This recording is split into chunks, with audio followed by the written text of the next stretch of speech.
No, I love your space. I love your vibe, your whole flow. You're all right with me. Oh, you're the sweetest. Thank you. Thank you. All right, well, I do have two after, so shall we go ahead and get rolling for today? All right. All right, thank you everyone for joining us. I'm going to turn it over to Cassy. Cassy's going to get us rolling. All right, good evening, everyone. It's so good to be with you today. I am Cassy Jones-McBryde. I'm the Black Organizing Program Manager at Planned Parenthood Advocates of Michigan. And we are going to have a wonderful discussion today, centering Blackness, reproductive health experiences. We are going to discuss the reasons why we need to center reproductive health and the experiences of Black women in healthcare.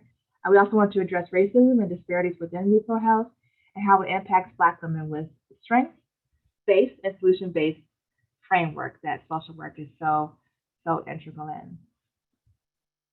So we wanted to first acknowledge the trauma that you have suffered in the world. So we want to thank you for joining us today. We know that this pandemic and other traumas you may be suffering make sharing space difficult.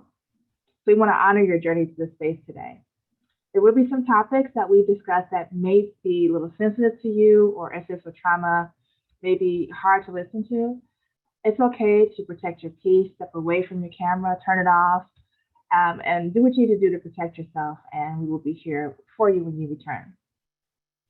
We want to acknowledge that we are all hailing from historic homelands of indigenous people, such as the Anishinaabe and the Potawatomi tribes, land known today as the states of Michigan and Illinois.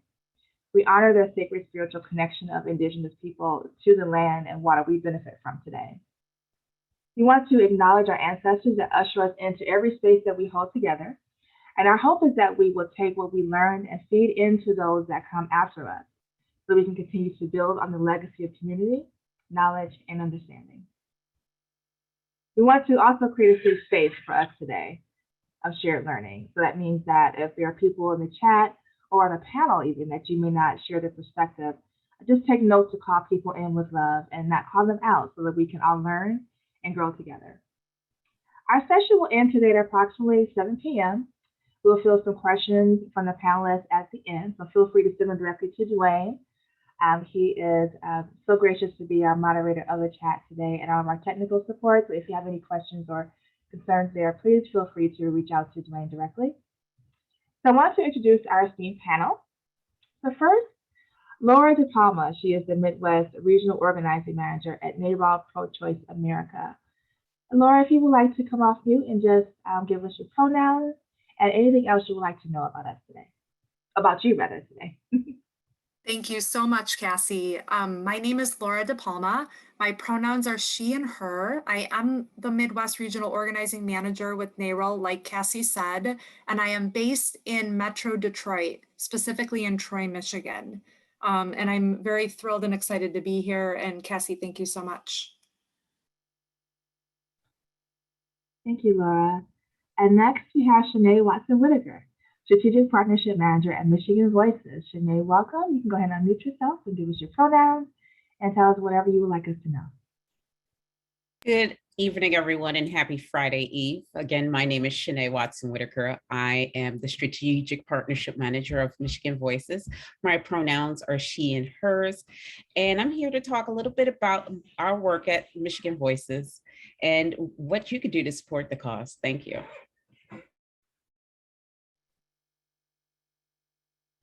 Great. And next we have Dr. Princess Currance, Managing Partner and Co-Founder of Curran Solutions, LLC. Princess, tell us your pronouns, please, and a little bit about yourself. Hi, our pronouns are she, her, hers. I'm also the Assistant Professor of Psychiatry and Behavioral Sciences here at Rush-Medical College. I'm excited to be here, and I am based in Chicago. Wonderful.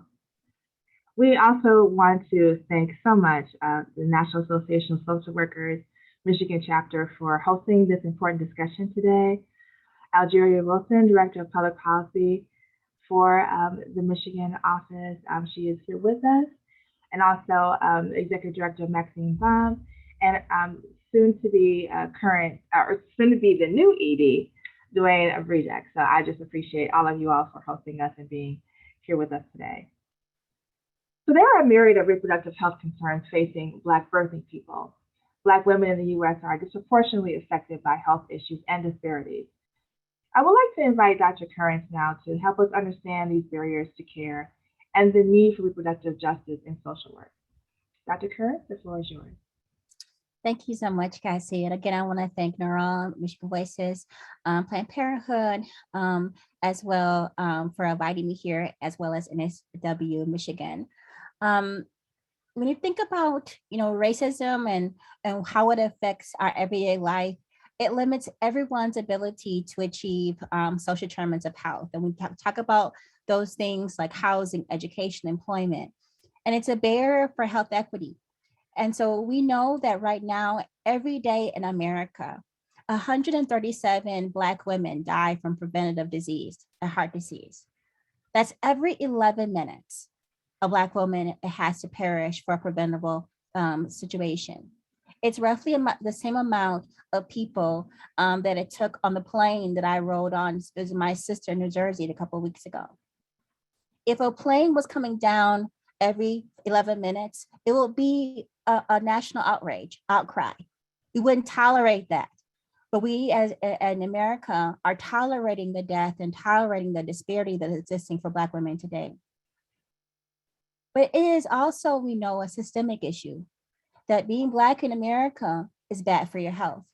That sounds like it's a hyperbole, but we know the conclusion of multiple public health studies over 3 decades. The stark data is clear. 200 African Americans die each day of premature death. That means every 7 minutes, an African American dies due to substandard care. So these are not things that are met because of individual behavioral choices or lack of access to care. That is someone actually obtained care and the care was subpar. So when we think about the ways in which we want to tackle the social determinants of health and the health of Black women, we have to look at broader than just the individual and also look at the system.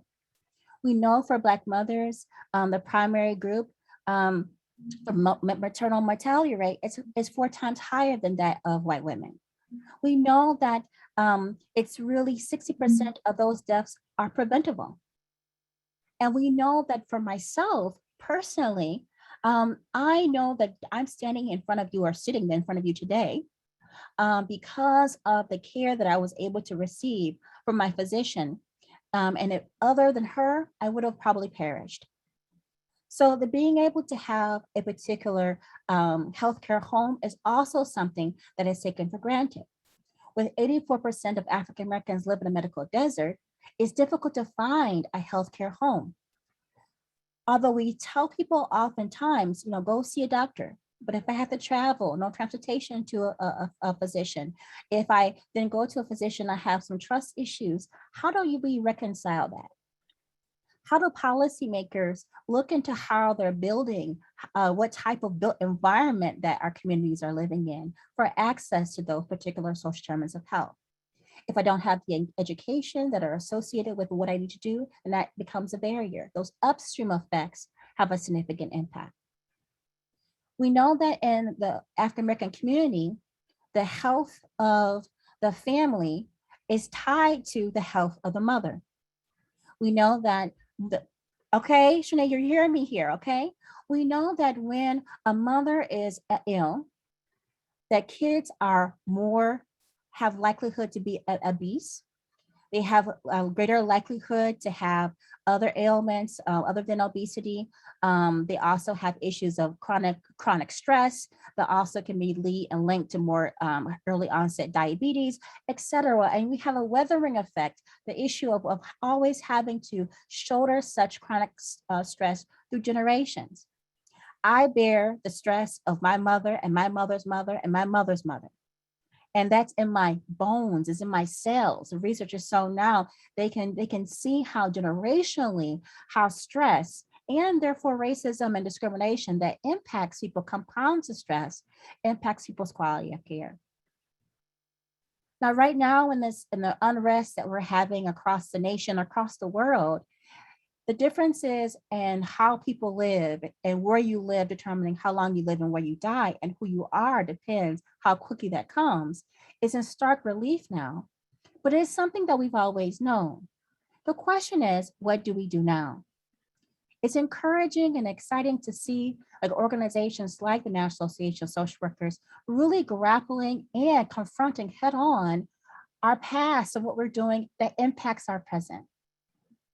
The issue of undoing racism, undoing the hierarchy of power, politics, and resources based on a artificial, not biological construct is what the first step is to really impact the health of Black women. You have to see us first in order to be able to impact our care. You have to listen to us first in order to see. There was an article recently, Whose Pain Counts? And it was talking about the absence of prescriptions and pain medications in Black communities, for example. And the still fallacy or the myth that Black people have a higher pain tolerance than other folks, right? And this is also something that research has been connected with some of the mortality rate for African-American women, whereby we say something is wrong, something's going on, it may be ignored, maybe sent home, and therefore how likely to perish. So being culturally aware and culturally humble as our healthcare providers and also social workers is really imperative. Listening to your clients, listening to the folks who are the product or the target of the change, and making sure that they're a part of that process and solution is imperative to be an ally for Black women and to be able to support their health and support their health outcomes. One of the things that we know that when someone is having a strong or trust relationship with their healthcare provider or their social worker or the person on the healthcare team, they're more likely to adhere to a treatment plan because they believe that that person has the best interest at heart for them, and they're willing then to trust their advice. But we also know that effective communication comes with the getting rid of and the undoing of the white supremacist thinking. And what is that? We talk about either or thinking, meaning that I'm the only one who knows what's right for you. So therefore I don't ask you what is going on with you, how can I help you? It is when you have the paternalistic view that I can only, I'm an authority and therefore you cannot ask me or question what I'm giving to you. It is also the centering of the clinician or the practitioner versus the centering of the patient. What does the patient need? What are the barriers for the patient being able to help? The issue of Black women being viewed as combative or being too difficult. We all know and heard of the doctor who passed away from COVID and her documenting her pathway of getting care and the health system coming out and saying, oh, the nurses and the healthcare team were scared of her or that they were intimidated by her requests. This is the ways that racism manifests, how little macroaggressions or the way that we're viewed as not being an advocate for our own self when we're on a deathbed and being appropriate, and somehow our actions being inappropriate, being deviant. The way that we are able to do that is to make sure that we know our rights. The way that we can do that is to empower each other to know what our rights are, but also to make sure that we're holding the institutions that we are responsible for our care accountable for making sure that their healthcare teams are culturally competent. When I say that, I mean that on the spectrum of competency, the people are who is in front of you confronted with new information, they're able to do a next step versus relying on what their assumption is on shorthand or fast thinking versus slowing down their thinking and looking at the person in front of you and being able to assess those situations. So the call to action is for us as clinicians and from a layperson is to be aware of how you can be an ally to Black women, being able to understand what the rights are in an organization that you participate in, and those who are in a leadership position, who is around the table making the decision, who's not there. If you're having particular legislation or policy or practices that impact Black women, is there a Black woman at the table? How are you being informed, your decision? How's your decision being informed by Black woman experience? Not just by maybe the books or things that you should be reading to educate yourself, but by the personal lived experiences that you're inviting in the table to really inform your point of view. So we invite the opportunity to collaborate and to discuss the next steps. But it's important, if one wants to be an ally, is to one, go to the folks of which you're trying to be able to support, but also educating yourself personally to figure out where you are in that spectrum of cultural competency. Because oftentimes people think cultural competency is a destination. And we know that it's a journey, but it's also one that one can be culturally competent, meaning that they can be comfortable with talking to people of different backgrounds, but they also can be culturally destructive and be the same person. And knowing that everyone has a journey, even the most well-versed person has a journey with different people that you meet, having that humility to know that once you are called in, as Cassy just mentioned earlier, that you're able to do something different. Is when you have new information, what do you do next? Not the fact that you may make a quote unquote mistake or you inadvertently didn't know something. Is that now you know, now what? So together, collectively, we can really impact and change these preventable deaths that are plaguing our the African American community. But we know that if the mother is healthy, then the community can be so also. So I invite the commentary and our discussion. Thank you, Dr. Currence. You have a way of just kind of making everything it's hard to like fill out things that you want to say is more important. Everything that you said is so incredibly important and necessary to speak often in different spaces. And I think that the ways in which we talk about the experiences of Black women and the way that people are comfortable sometimes in hearing those experiences lends to how we have talked about, there being a growth mindset when it comes to diversity, equity, and inclusion and principles, that we can evolve to a better understanding. And the uncomfortableness will ease when you have a shared understanding, when you are willing to be open to have a different perspective and a growth mindset. And I think that the ways in which our organization, I work at Planned Parenthood, there's NARAL, there is Michigan Voices, there's a myriad of other organizations on this call tonight. The ways in which we are currently reckoning with our past is really informing how we're doing our work internally as well as externally. The just culture we're demanding outside of our organization, we are now also demanding within our organization. We have to acknowledge, especially when it comes to reproductive health, that there is the real experiences of Black women who have been harmed because of medical or for medical advancement, especially when it comes to reproductive health. It has been the expense of Black people and people of color.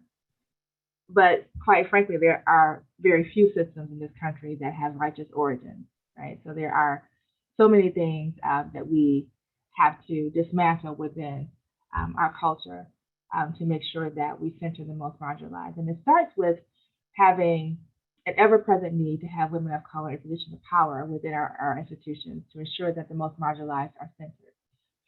And you mentioned that earlier. And I want to know if, from our panelists, if there's anything that Dr. Currance has said that resonated with you, if you want to just come off mute, if you would like to share what your thoughts were and what she spoke about today. One of the things that Dr. Currence, excuse me, Curran said, I apologize, some aggressive in the background. One of the things that Dr. Curran said was talking about, the relationship between the patient and the doctor or the social worker. I can talk about my own experience as a young person. I didn't have that relationship with my doctors at the time. I'm originally from the Bronx, New York. So sometimes you'll hear the New York come out, and I'm now in Detroit, Michigan. So I can just briefly just talk about like my own experience from the Bronx, New York. When I was about 14, 15, my mom, she had a mental breakdown because my grandma died. We lost our home. We were in a shelter system. I, went to school, but it was just like, I was in a daze. I didn't know who to turn to or where to turn to. No one was hearing me. I mean, I didn't have any support. My mom is a bipolar schizophrenic. And, I would try to get help from people. No one would listen to me. She was like that auntie that you had or that uncle you had in the upstairs that you kept upstairs and nobody wanted to talk about. So I got pregnant at 17. I'm living 16, 17 years old. I'm living in a shelter. I'm not getting any kind of support. No one's listening to me. And, I didn't know what to do. I couldn't turn to my mom because one day she'd think I'm a normal person and the next day I was the enemy. And, I was with my boyfriend and, we're about the same age, don't know what to do. And I had to make a decision. Here I am in a shelter where it's rat infested, roach infested. I've seen people get shot in front of my face, and I've had a gun put to me and I was sexually assaulted there. And, I don't know what to do. So I decided to terminate my pregnancy. And I just, all of this resonates with me. I didn't have anyone to turn to. I didn't know who to speak to. And that lack of support, it really made an impact on my life. And I see where she's coming from. So, and I appreciate that. And I appreciate what she's doing and what NASW is doing and NARAL is doing and what people at Michigan Voices are doing. So I get it 100% and it's real and it impacts you for a very long time.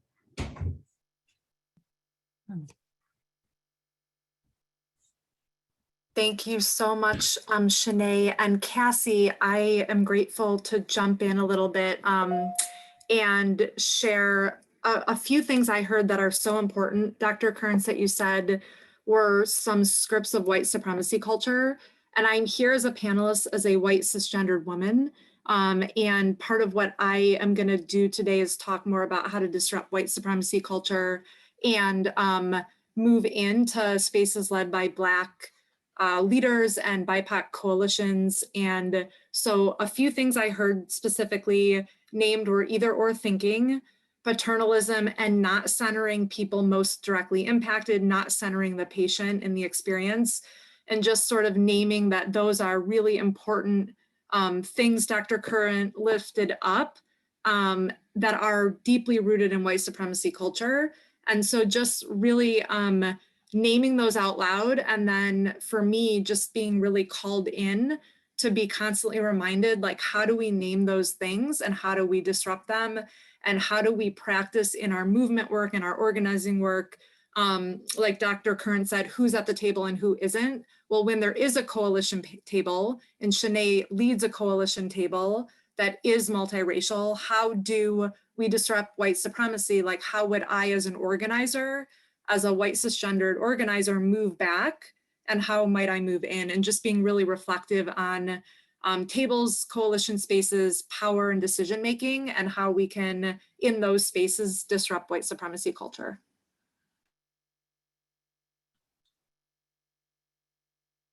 Nothing current.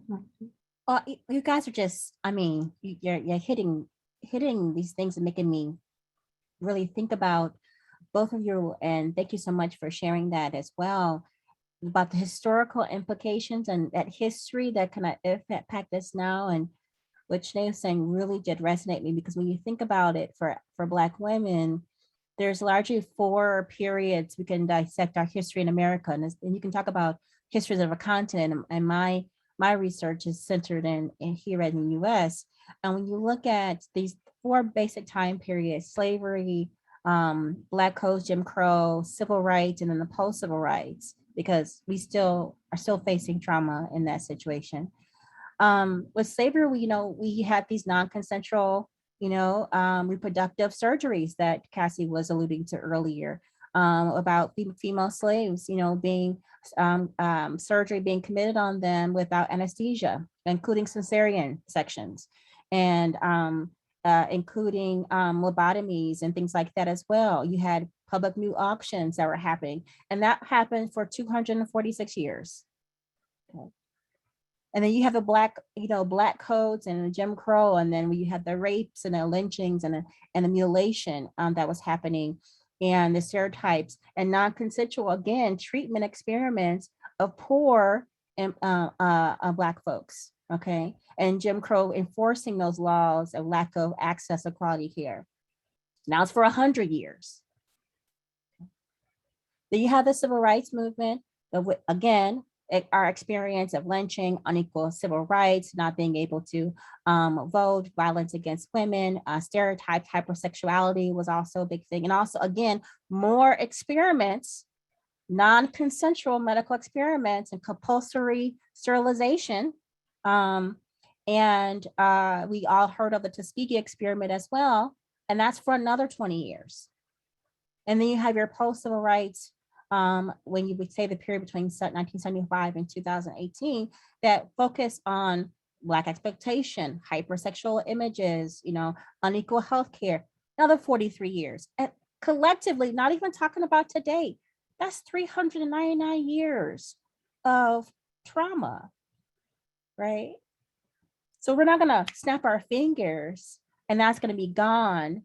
That's gonna be how does the system reckon with that, and how do we then undo and realize now that the race-based mistreatment that occurred in that process for women, and how do we then heal, from those situations actively as women? How do we heal in our own circles, and how do we then make sure that we don't have another era of time that Black women have to be subjected to that, and empower our institutions and hold them accountable for making real structural policy change? Because in that 400 years, that was policy that was created to enforce the treatment of Black women in that time. So how do you undo and reimagine that policy to make a real difference moving forward? So I'm sorry, it just made me think about that when you talk about that history, Shanay, really, and talk about that trauma and violence, how that impacts you,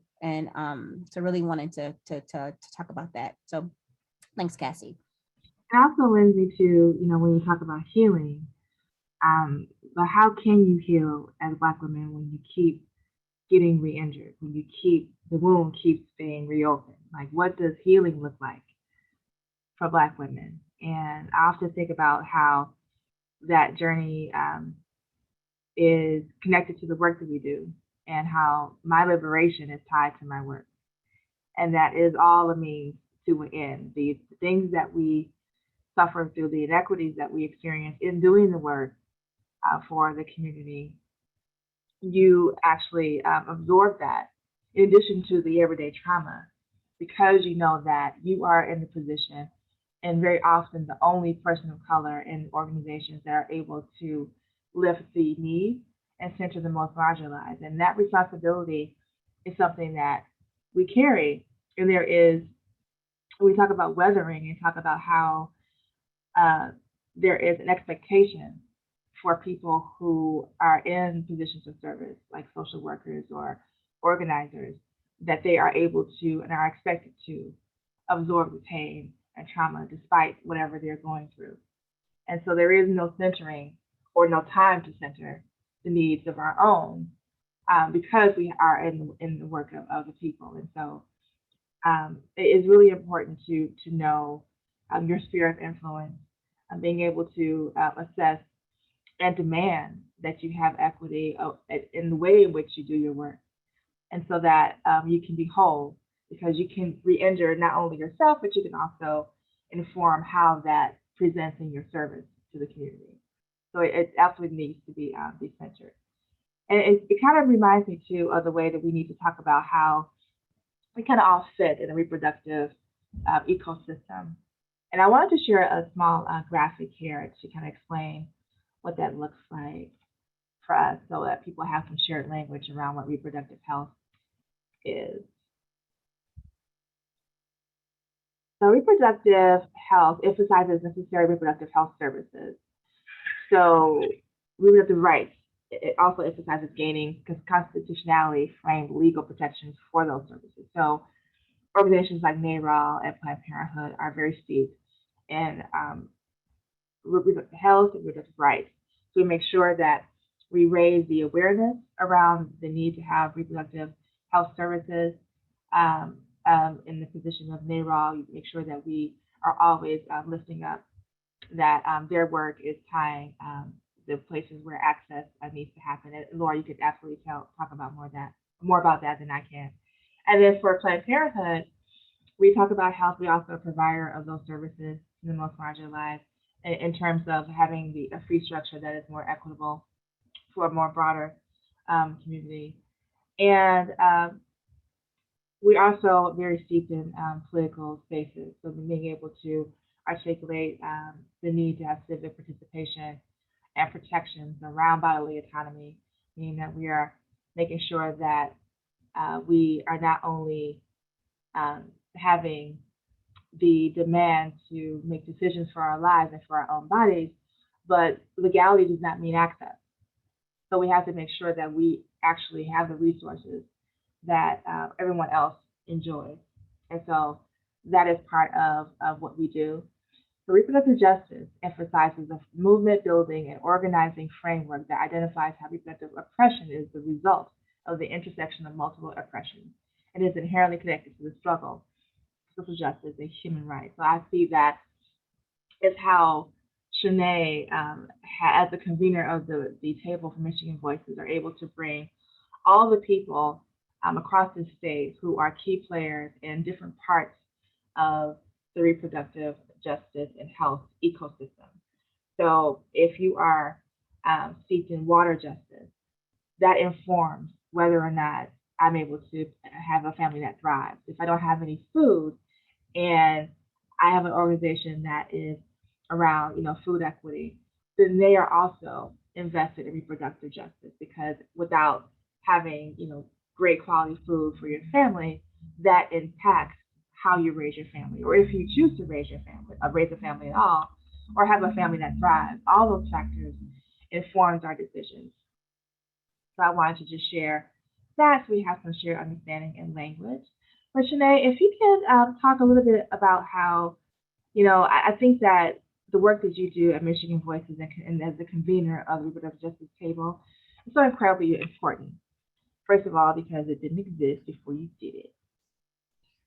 So thank you for that. And also because there are so much of my work that I've done at Planned Parenthood has been around tiring our work to any community conversation or legislative agenda that impacts our lived experiences.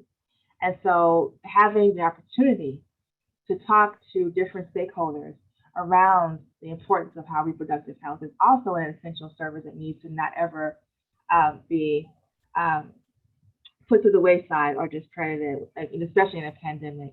And having the convening of this table during this time, I think is so incredibly important. Can you talk a little bit about why you felt the need that is something we need to do in this moment, and what has been the status of the table? I know I enjoy being at that table with you. Thank you so much, Cassy.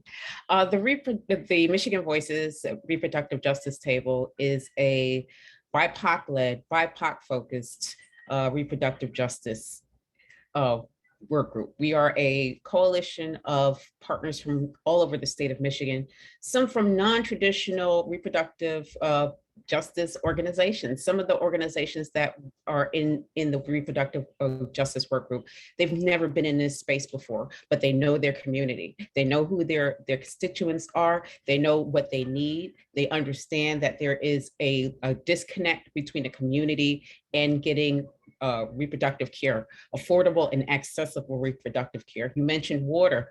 One of our organizations, Wisdom Institute, is organizing around water safety in the city of Detroit. And we understand that, there's issues with lead poisoning and water access, water affordability. How can you have a healthy pregnancy if you don't have access to water? So talking about those issues. And then one of our other groups, they do food pantry deliveries on top of civic engagement work. So those things, those organizations, the work that they do, they tie it all in. And they come from that perspective. I think it's been needed in the movement. The people who are on the ground talking to everyday people, the people with street credibility, and the ones that could be like, what up, though, shorty, yo, I need to speak with you, whatever, let's get together like this, you know what I'm saying? So that's the kind of conversations we need. Those are the type of people we need at the table talking about what's going on in the communities. And then one thing that I want to just pinpoint is with the reproductive justice work group that we have in place, we have experts from all walks of life. Like I said, everyday people, the people who are the hustlers, the shot callers around the neighborhood, to people who are, who are formerly incarcerated, and people who are heads of multi-million-dollar nonprofit organizations. They all come together and they talk about what's going on in the movement. And it's not just talking about it, it's talking about how laws directly impact people. They all, the old saying goes, when America catches a cold, Black folks catch pneumonia. Now it's COVID. So, but having people from the different walks of life coming together and talking about issues, and then engaging in creating a movement that actually puts people who look like me, who sound like me, who come from where I come from, in front, without judgment, without disrespect, without feeling like they're just, being talked down to. It's amazing. And I'm hoping that people, support this. And if they'd like to participate in this, it's getting bigger and it's moving faster. And I'm so proud of the work that Michigan Voices has done to make this happen, and to the partners that are involved. And it's just nothing but good people here. They understand what's going on. And for people like me who've been through some things, I don't feel like I'm being, treated like just a token. And that's a good thing too. And one final thing, it's not just about, like, people think initially it's just about abortion. No, reproductive justice is not about that. It's about, again, access to birth control, but it's also about maternal health. I don't know anybody in my circle or even in my outer circle that's a Black woman that hasn't faced some kind of discrimination. I faced it pregnant with my 2 kids, and where a doctor didn't believe a word that I said, and I had to have 2 C-sections because of it. And we've had organizations where women who were directly impacted by that are speaking up and being centered and being heard, and their language is being used by our larger partner organizations. So I'm very proud of the work that Michigan Voices has done with the reproductive justice work group, and we continue to just move along. And some y'all are our partners, and some of our partners are in attendance, and I'm very proud of the work. Thank you.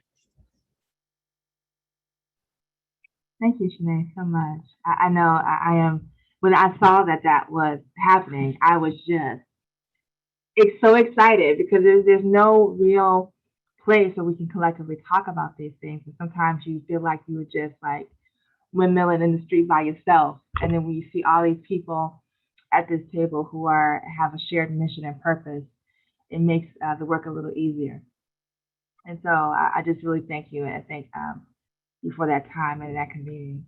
And I also want to lift that in the Black Organizing Program at Planned Parenthood, I think that we are doing a lot in terms of making sure that people are aware of all the services that we provide. It's not, like you said, Shanay, it's not just about abortion, although people see us as strictly an abortion provider. although we do provide abortion, but we also provide a lot of other healthcare needs for women and birthing people, and men, and STD testing, and all these things that are part of your sexual and reproductive health. And the restrictions and the noise around abortion is just a tactic to control, quite frankly, the bodies of white women. Black women and people of color are kind of casualties to this fight. So we have to make sure that we understand that because we talk about the protections of abortion, because that is a tactic that they're using when you talk about restricting anything that I do with my body, then that means that you are then able to dictate whatever else you want. And so we are driving on to the point of the fact that there is such coordinated, really aggressive, really egregious legislation now that is happening across this country that are impacting not just women of color, but all women, but it will disproportionately impact people of color. So we have to make sure that we think about the needs of all the people in our communities. And if we are really about this liberation work and solidarity work, that means that we care about the health and safety of the entire community. And I do want to talk to Laura a little bit about the role that you feel NARAL plays in being an ally in the movement. We talked a little about where we fall in the reproductive ecosystem, but it's important to use the power of our organizations to be able to affect change. I am not in a reproductive justice organization, but we are needing to, in my work, be able to raise, like, as far as like civic engagement. I have what's called a PPAM POC slate, which means that in this space that I created last year, that we make sure that we highlight and support candidates of color who are trying to legislate not just for our interests, but also the interests of themselves. And there are disparities there when it comes to people who are trying to run for office as candidates, and also when they get in office, there's disparities there as well. So having a place where they are able to understand and talk about our issues is really important. And so I knew that when I got here, that there has to be a way that I can be steeped in civic engagement, but also highlight the disparities and support and uplift the important work of people of color who are doing the work of this organization and making sure legislation reflects the needs of the community. So Laura, I know that you kind of also in the same position when it comes to what NARAL does in the community as well. Could you talk a little bit more about what your role is in RJ? Absolutely, Cassy. Thank you so much. And you nailed it when you said there is particularly egregious and foul things at play right now around reproductive health care and equity and access and inclusion, as well as legality. And so I just want to lift all of that up, that this fight is more comprehensive than legal access to abortion, and that is critical to being able to expand what we're able to win and how we're able to build equity and inclusion into the reproductive healthcare space. So I'll share a little bit more about who I am and why I'm so proud that along with Cassy and PPAM, we joined Shanay's amazing Michigan Voices Reproductive Justice Coalition table, and see that as a critical part of how we show up in support, in solidarity, and in a way that that actively has us moving back where we need to be moving back and supporting where we need to be supporting. And so I'm excited to speak a little bit more about that. I'll just start out by saying, right now, as Cassy outlined and I outlined, there's a lot at stake for reproductive justice and freedom And there's an opportunity for white-led organizations such as ours to be accountable to moving forward to solve pressing threats to reproductive health care. And in order to do this with integrity and with equity, it is imperative that we follow the lead of BIPOC-led organizations and coalitions and play a supporting role in that work.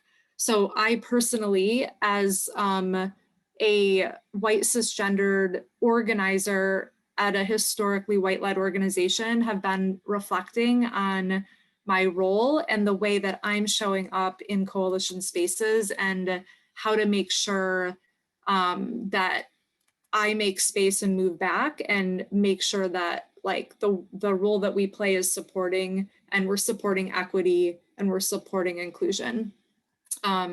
So that's sort of like our role in the space, and it is really incredible to be a part of. And I can share, Cassy, some learnings I've had in my own work, some personal reflections that I prepared to share. But I think as an organizer, I think it's critical, and Dr. Currence lifted this up, that people closest to the problem are the closest to the solution, and people that are most directly impacted by systems of oppression are the people who are the experts and ones who hold the visionary solutions. So as we heard Shanay's story, and as we hear like stories, it's really important that our lived experiences and stories and the people most directly impacted are the ones making decisions and driving the work, and recognizing that people closest to the problem are the closest to the brilliant visionary solutions. And that the problems are created by white supremacy. And so we need to like disrupt white supremacy in order to solve these pressing and critical problems. I think something else I do in my practice, and I try to do in BIPOC-led coalition spaces as an organizer, is to be mindful of the space I'm choosing to take or not take, to actively listen, to use the acronym WAIT, why am I talking, to stop myself from talking and taking up space at a meeting, especially when there's the potential for it to be harmful, disruptive, or thoughtless. Instead, start with actively listening, using the WAIT acronym to pause and stop myself from interrupting and taking up too much space, and making a thoughtful decision about when to speak and when to participate. And when I am called to do so, be respectful that I'm being called to do so, and make sure that I am being really present and participating in a way that's appropriate. So there is maybe a couple more learnings that I'll share. I think that in my own learning and in this work with Michigan Voices and at this coalition table, I have learned anti-racism is a lifelong work and requires consistent and relentless practice. It's something to practice day in and day out. It requires discipline. And so it's really critical, I know for myself, when making mistakes, to apologize and know how to be accountable and not shy away from the work, but really be in the work and supporting BIPOC-led organizing and recognizing the mistakes of institutions and the historical mistakes of institutions that have been around for a long time, and what we can do in this moment to change that and to make a difference and to transform these longstanding systems of white supremacy culture. And so those are some of my learnings, and that is what I try to do in this coalition space. And I'm very grateful, Shanay, for your leadership and for the leadership of Michigan Voices. Thank you so much, Laura. Yes, Dr. Curran. Well, I just wanted to, Laura said something that really resonated with me, which is the notion that we all share in this work about having to unlearn things that we've been taught before. And those are folks who may be the target of harm, but also perpetrator of harm. We have to unlearn those behaviors to recondition ourselves, because it was one person who said recently, and I forgot who it was, and they said that if you were educated in America you were educated to have this precondition to have centering on how to be a racist, or how to have a white supremacist culture. So the question is, how do we unlearn it? So how do we unpack it? And I say that to mean that because we have a system that was based on a hierarchy, and then that was baked in the cake of our policies, of course people will have a different understanding about how to interact with each other and what they've learned in that interaction. And what we want people to do in any space, and that again, that's as a Black woman and those who may not identify that way, is to really be able to move beyond our comfort zone, past that learning zone, not quite at the panic zone, but at that place where we can be at that learning edge. That learning edge is in between that learning zone and panic zone, where you're feeling uncomfortable, you're feeling confused, you're feeling a little defensive. And that's where you want to sit when you're talking about these issues of race and equity, because you shouldn't be comfortable with inequity. You shouldn't be comfortable people with injustice. And so being able to move past that and expand our understanding is really important. And I really wanted to kind of uplift that, what Laura was saying, and the differences between dialogue and debate. And with dialogue, we are thinking and believing and honoring that everybody has a piece of the solution. And so, and that there's not one person who has it, but collectively and together, we can forge forward in a new reality. So I just wanted to underscore the premise of Laura's testimony, and I really appreciated that.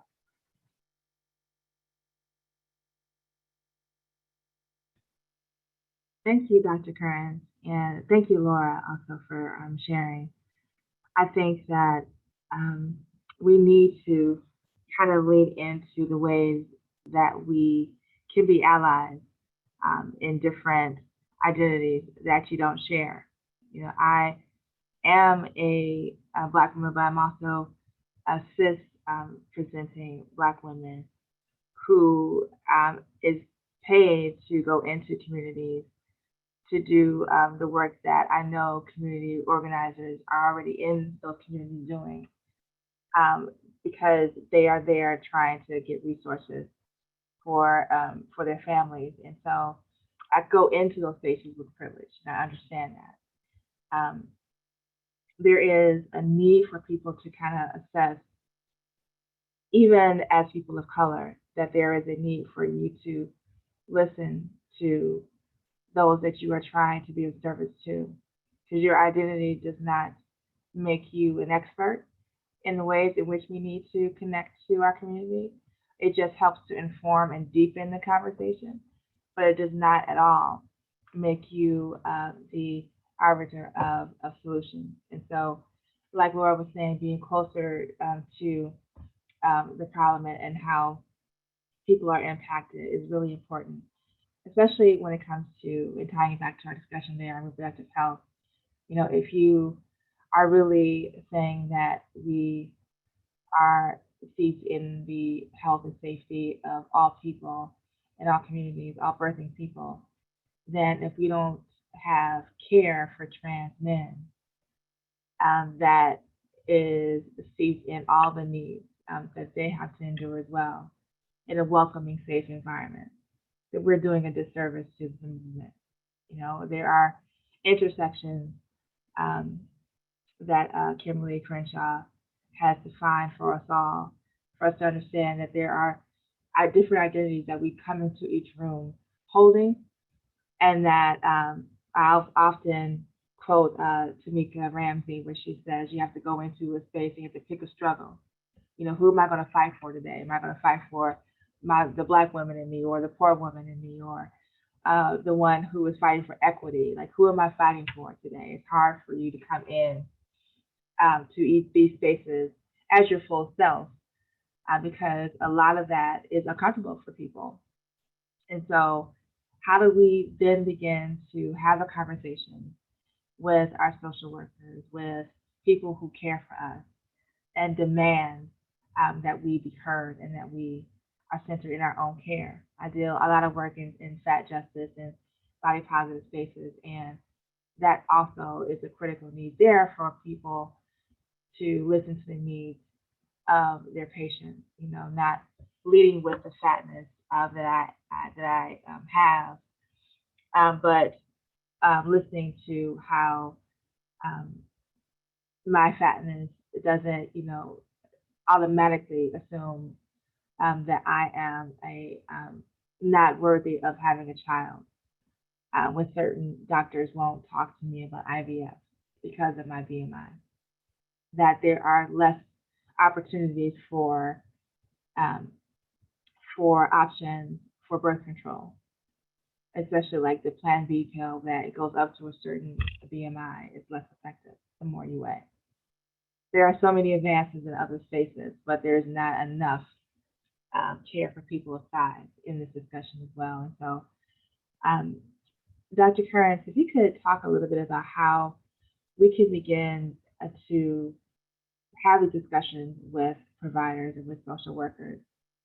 And sometimes we are in the unfortunate position of making them understand how to care for us, which we are coming to them for.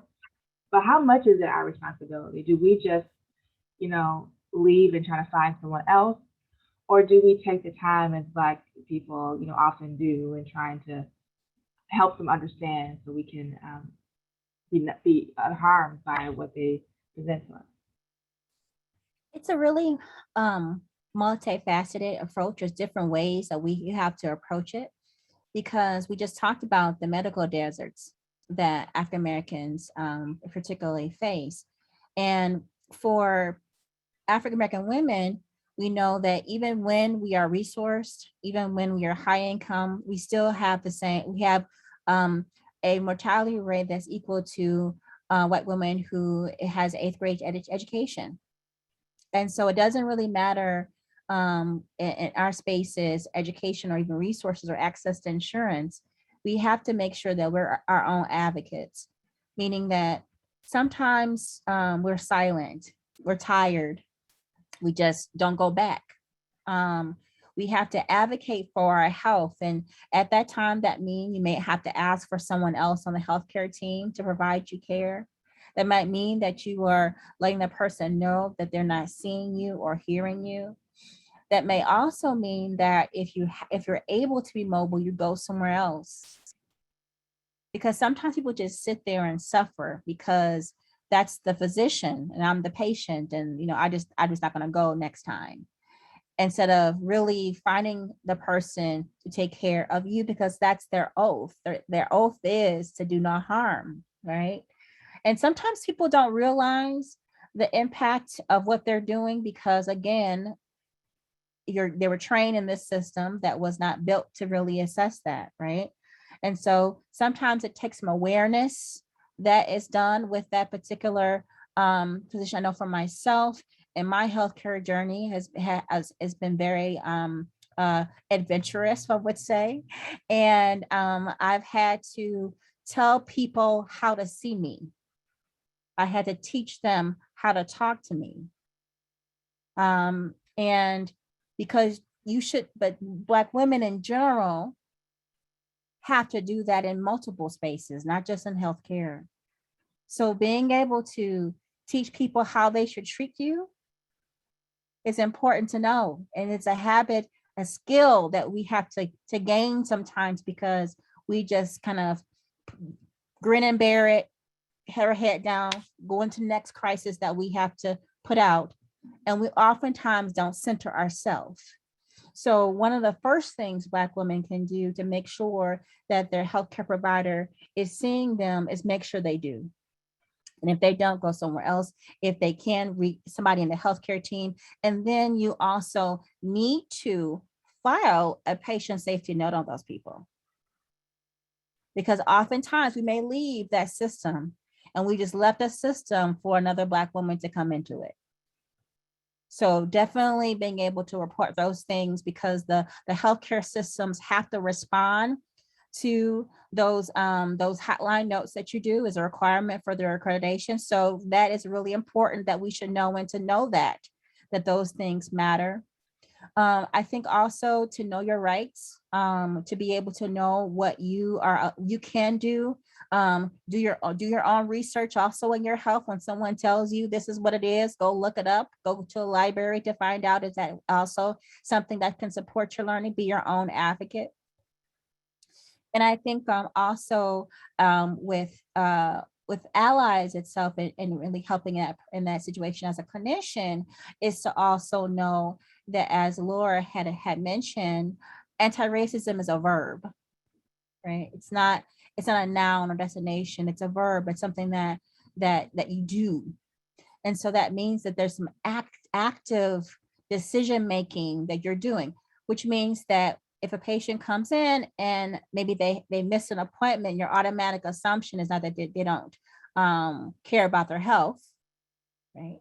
Your assumption is what happened? What was the barrier for you getting here? Do you have transportation? Are there other barriers? Do you have childcare? Those things that might impact the adherence plan. And so being able to see that person and understand that you are their partner and you're negotiating their care, right? To figure out what is the best pathway for that person in front of you is what I would say are some of the key elements to that.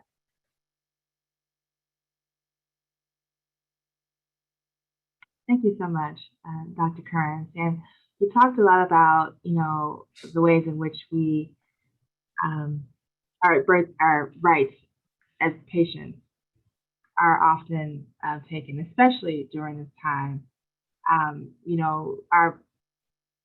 Our patient rights are removed because of the mitigation of exposure to COVID is what the explanation is, but it really is just an easier way and a convenient way for people to just not be able to have advocates for them in their healthcare, for doctors to not be able to hear and understand it from their people who are caregivers for their loved ones around what their needs and demands are.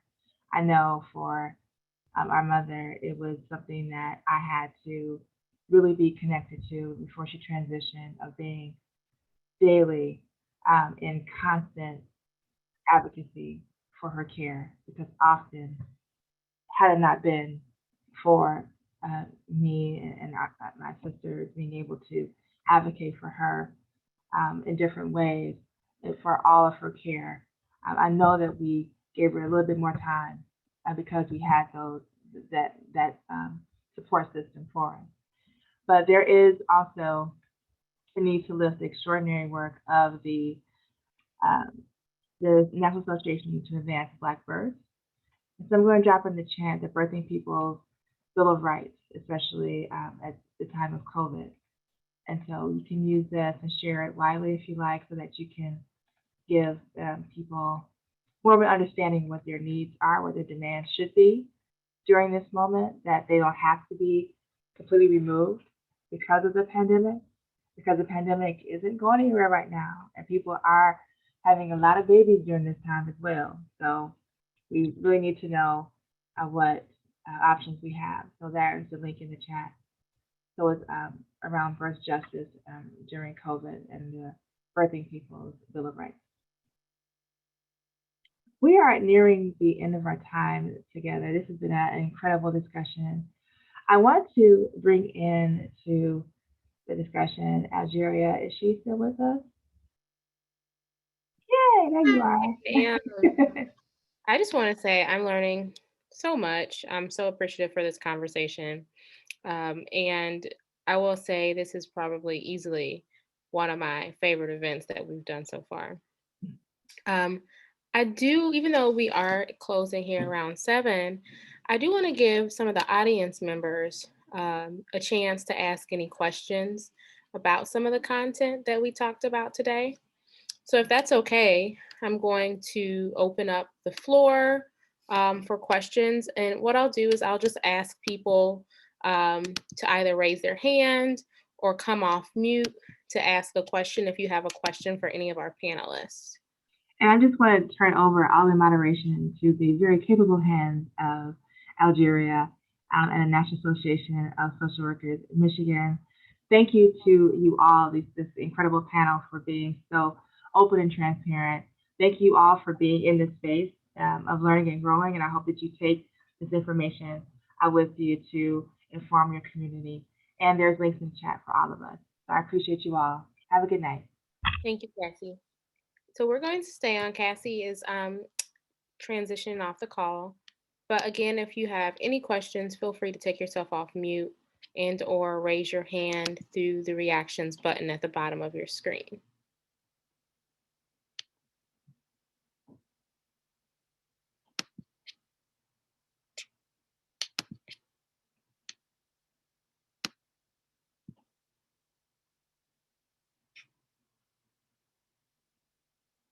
Well, I will go ahead and say, oh, someone says they're thinking. There was a lot of information that was presented. I just especially appreciate the conversation around medical care, because it transitions beyond just reproductive rights.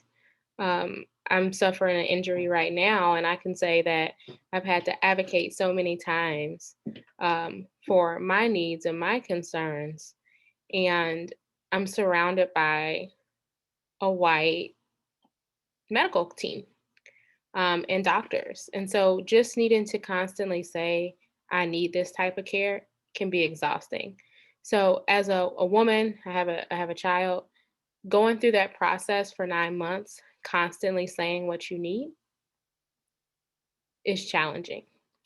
And I'll even say, when I was pregnant with my daughter, at that time in my life, I was receiving Medicaid, and I had to apply for Medicaid 6 times before I was accepted because the paperwork was lost.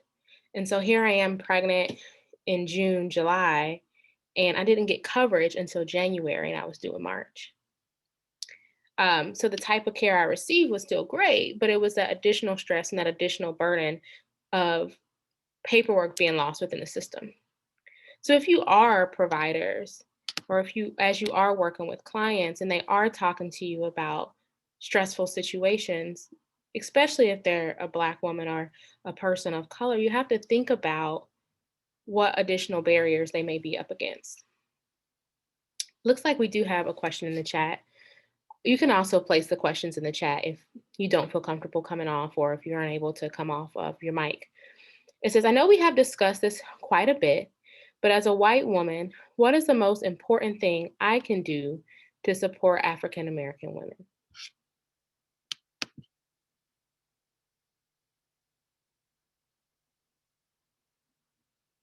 If I could say something to that, I would definitely want to hear it from our panelists. I would start just by saying, it's not necessarily Black women's responsibility to educate white women about what needs to be done or how you all can support us, but it really is your responsibility to do some of your own educational learning, attending workshops like this, but even taking workshops like this beyond just this moment. So again, if you're working with individuals, like Dr. Curran said, listen to their experiences, listen to what they're saying, listen to what they need. And as you're listening, you'll begin to learn how you can be supportive. And it doesn't have to mean you're going to be able to support 100 Black women in your community. It could just be that one Black woman that says she has a concern or she has a need, and you're listening to it. And therefore, you're not perpetuating the opposite of the harm that they say they are experiencing. Being able to learn or unlearn how you may have perpetuated harm just by existing in this space that is predominantly that of white supremacy. So that's some of my feedback, and I charge everyone on the call here who is a social worker, who is especially a white social worker, to really begin to think about that and do some of your own unlearning in order to be an ally. And I'll add on to that, because oftentimes we hear a lot. I said earlier that everybody has a piece, right? And everybody has a role to play. And that means that there's going to be some times where we need to step back, but there's also some times that we need white women to lean in. So to be able to find your superpower. Like, what is it? Look in your space, your sphere, and what in your life can you do to help do that? Some people are teachers, people are moms, and some people are social media managers, people are healthcare workers. What is your sphere of influence, right? What is the power that you have control over, and how can you affect change in your sphere of influence? Because not all change is a rally or a protest, right? Change could be you have a family member who is in an area of power and they say something out of pocket. They say something that negatively impacts the livelihood of someone else. Do you stay silent, or do you say speak up?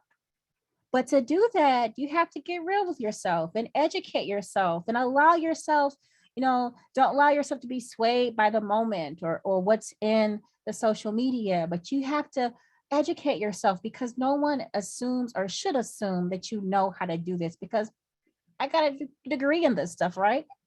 And I'm the target of the harm. That doesn't mean that I'm educated on how to be a practitioner in this work, right? So finding your superpower, and of course being able to give people the seat, but also diversify the people that you know. Who is in your circle? Okay. How can you really have a personal connection relationship with folks, not just in a moment of service, which is profound, but how can you make a personal connection with the community, with another Black woman, so you really know that situation? In a sense, we really can link arms, not just support her at her back. How can you hold her hand and walk with her in that journey? And that's what we need. We need a combination of folks to walk with us, to let us be at the table, but also to lean into whatever their superpower power is, and to be patient with yourself. Because you're not going to eradicate every racist person in the world. You're not going to change a whole company or community. But when you change one person, one aspect, one part of your life, you have therefore changed the world, because that part is a part of the world. So you have done a service to all humanity with the initiative that you do. So also take that in consideration too. It's not just the big things and the big splashes that you can do, but how are you affecting your day-to-day life? Excellent. Did anyone else on the panel, Shanay or Laura, did you want to answer that question? I'll jump in really quickly. Dr. Currence, that was beautiful, beautiful. I'm not going to try to follow that. I'm just going to lift it up with an example. So Dr. Currence talked about sphere of influence, and I will share one example about how I put it into practice in my sphere of influence. So racism exists, it's persistent. And so I have been in spaces in my own family where it has existed and it needed to be disrupted. So I think wherever I am showing up, I can perpetuate that kind of culture, or I can do something to disrupt that kind of culture. Whether, like Dr. Current said, micro, one-to-one, in a family space, in a close-knit space, or wherever you are.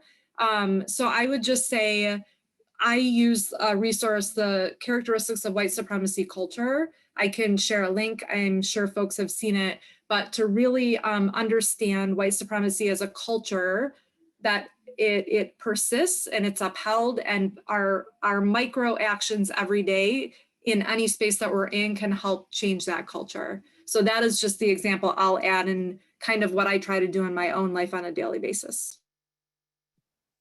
That is wonderful. That is wonderful. Thank you, Laura, and thank you, Dr. Currence. We have another question. I wish also Cassy was here, but she had to leave us. I think she could also answer this question pretty well. What are some of the largest areas for policy advocacy right now? And are there any opportunities or additional challenges that have come up because of COVID in terms of legislative work?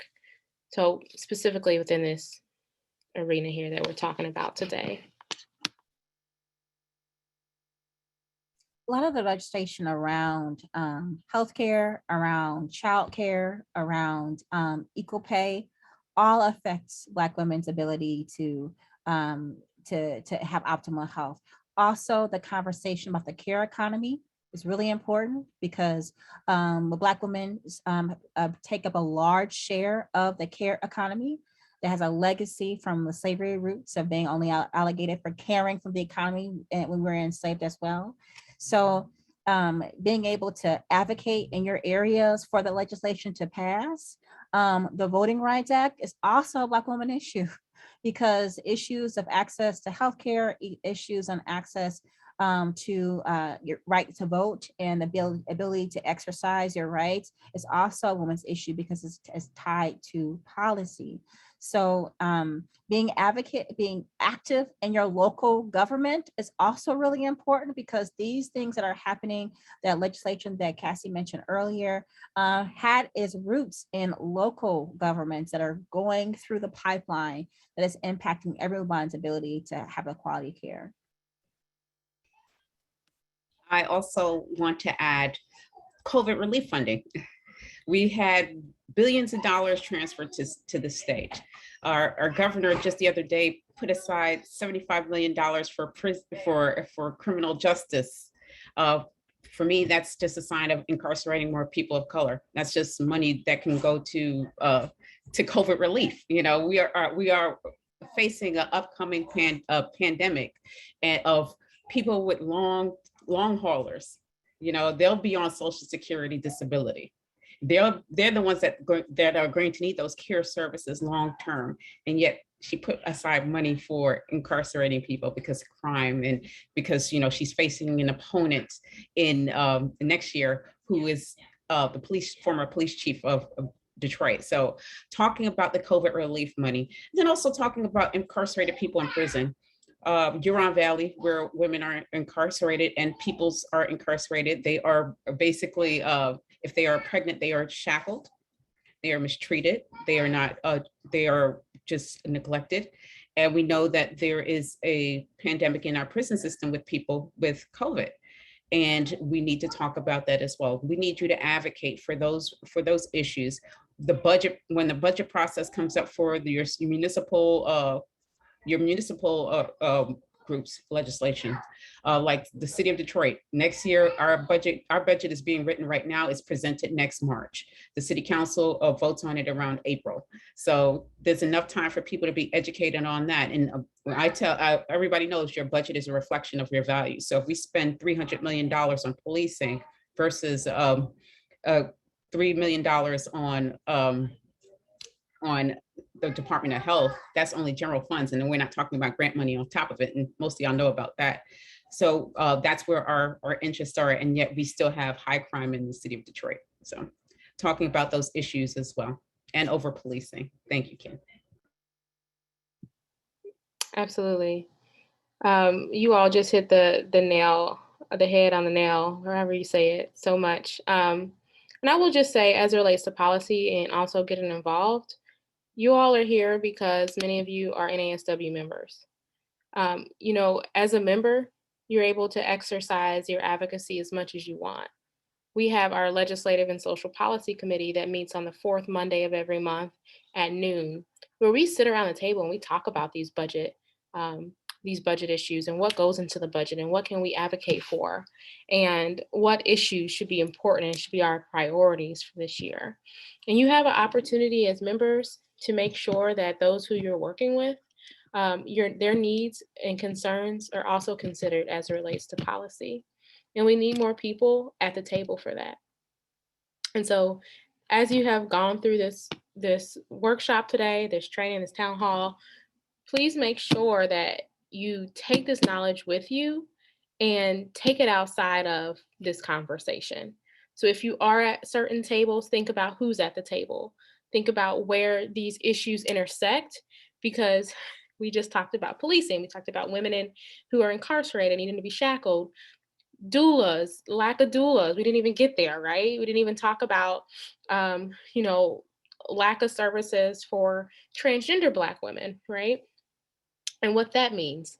So there's so much more work that needs to be done, so many ways in which you can lend voice, hold hands, and really show up for Black women and the care family or the care network and families of the sort. So I just want to get ready to end on that note, if there aren't any other questions, Dwayne, I didn't know if you wanted to have any input. I know you want to talk a little bit about CEs and things of that sort. Additional resources that people can make sure they tap into after this call. So I'll turn it over to you. Well, I'm a much less exciting way to end the conversation after this fantastic presentation today. And I really want to just thank our panel for your expertise and your honesty and sharing your stories.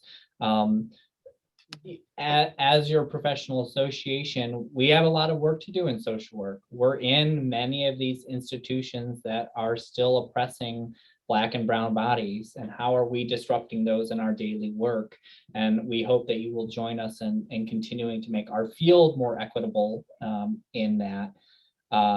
One of the things that Dr. Currence said early on that really stood out to me was people have the ability to be both culturally competent and culturally destructive. I hadn't heard it put like that before. And I think that that's a really important thing for social workers to continue to remember as a field that's about 85 to 90% white, as we're in many communities of color providing services, that we are not perpetuating or making things more destructive. Dr. Currence, you should copyright that and put that in your shirt. We're ready to buy the book. Book, the shirt, the mug. Exactly. For continuing education, just in terms of some of the logistics of tonight, you don't need to do anything post today. For just making sure that you're on today, we'll be emailing out certificates within 30 days.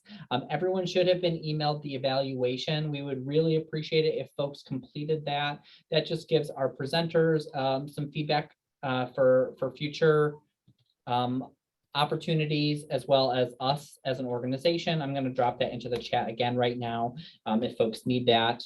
But you should be receiving an email from us sometime by middle of September with your CE certificates.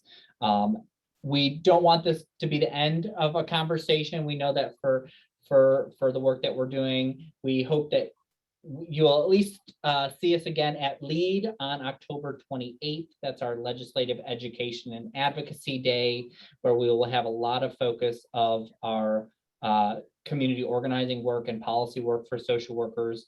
And for social workers who are interested in getting involved in some of our anti-racism efforts in the state, our Social Justice and Anti-Racism Committee meets the second Tuesday of every month from 5:30 to 7. So we would love for any folks on the line who may be interested in continuing some of our work with that group.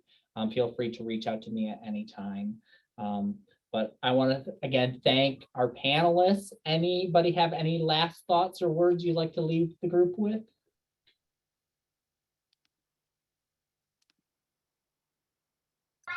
Well, I want to say thank you again. I think I said it like 5 times, but thank you again, Dr. Currence, Shanay, Laura, and then Cassie's not here.